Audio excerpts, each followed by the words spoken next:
In the previous lecture, we focused on installation, and due to some errors, it became quite lengthy. In this lecture, we'll dive into the syntax of TypeScript. To start, I wrote a simple line of code using console.log, which works just like JavaScript. We use console.log to print statements to the console while debugging. In this case, I printed my name is John. Next, I declared a variable, added the number 5 to it, and everything worked fine.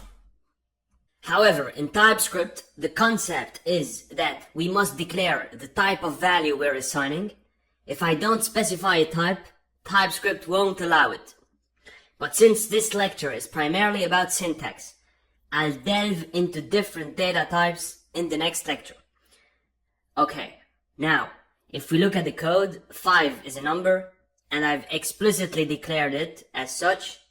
If I add a string like hello world, an error occurs.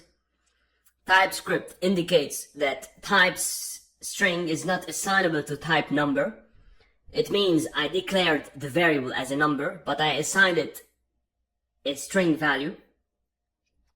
To handle cases where we're unsure about the type, we can use any as a declaration. So any can accommodate various data types, including numbers, strings, and more.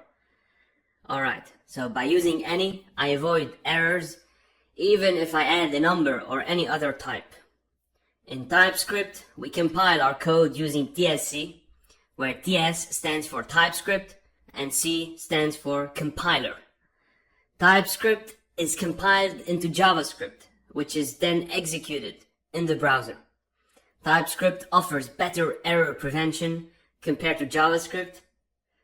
I've commented out the code for now. If I uncomment and specify 55 as a number, no errors appear.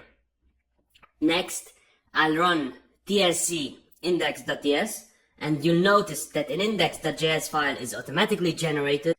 Okay, so if you encounter errors, it might be due to redeclaring variables. Fixing that and running tsc index.js again should work correctly. Okay, so this concludes our first look at TypeScript syntax. In the next lecture, we'll explore different data types and delve into various fundamental concepts. But for now, that's pretty much it. So, see you soon in the next lecture.